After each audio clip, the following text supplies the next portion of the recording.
Tomorrow will be the 1-year anniversary of the death of Gina's sister Amy. Gina can't get it out of her mind, and as she lays in bed, she thinks about how she cannot believe that it's been an entire year already. How time has felt extremely slow, as every day is just another day of trying to drag her body through the motions of life. She was close with Amy.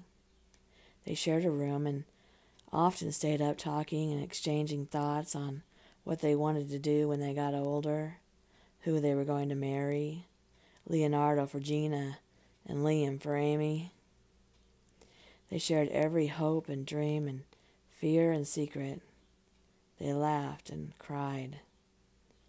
Yeah, they were so close, thought Gina. She tries so hard to feel her here, in her bedroom. Oftentimes she sleeps in Amy's bed, but there's nothing. She can still smell her on her clothing, but even that's beginning to fade now, and Gina isn't ready to let go, but soon she'll have no choice. On this night, she is thinking about what she could have done differently. What if she'd told her parents Amy's secret? That she'd met a boy online and she thought she was in love. The boy she'd never met, nor even seen a picture of, but that didn't seem to matter to Amy. She told Gina about him in secrecy and sworn her not to tell anyone, especially Mom and Dad. This boy would talk sweetly to her, tell her that he wanted to run away with her. Run away with her, thought Gina. But Amy was only 14 years old. Why didn't she think to say that to Amy?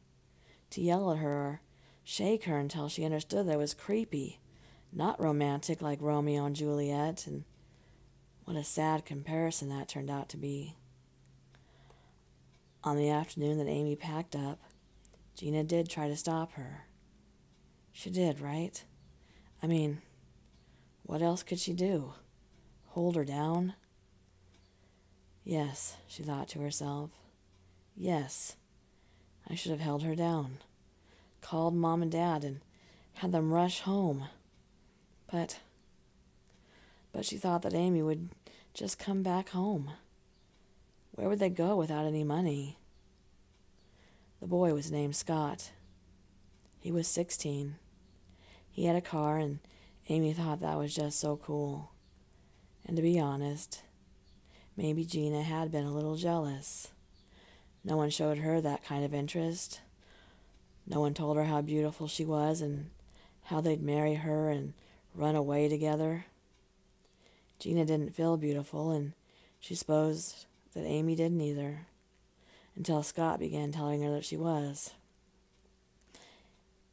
Amy and Gina were in that awkward teenage stage, that stage that celebrities seem to skip over, but Amy and Gina hadn't. A little extra baby fat, braces, acne, you name it. They had the entire list of awkward. It was late now, nearly midnight. Gina was dreading the time to pass. She couldn't bear that it was almost exactly 1 year since her sister had been kidnapped and murdered. Brutally murdered. There hadn't been a 16-year-old Scott. There had been a 34-year-old Daniel, and he was a felon. He'd been arrested for child abuse and kidnapping and things that Gina couldn't even bear to think about. He'd picked up Amy a couple of blocks down the road, the police had told them, taken her to his cabin. By the time that Gina finally told her parents, they'd already called the police. They began to track Amy's phone. It took them 2 days to find them, but when they did, Daniel wouldn't come out. They had to storm the place after hearing one gunshot. When they entered, Daniel was dead on the floor, a bullet through his head. Amy was found in a basement room. She'd been killed. When they were telling the family how, Gina had stopped hearing the words. She only heard the muffled cries of her mother as her father held her tightly. Gina was crying now. 5 minutes to midnight. Gina picked up her phone and started to play Candy Crush in the hopes that she'd be distracted when the clock ticked over to midnight. But she wasn't, and as it went from 11:59 to 12 a.m., a text came through Gina's phone. It said, "In case no one told you today, you are beautiful." And when she saw the name of the person who sent it, she froze in terror.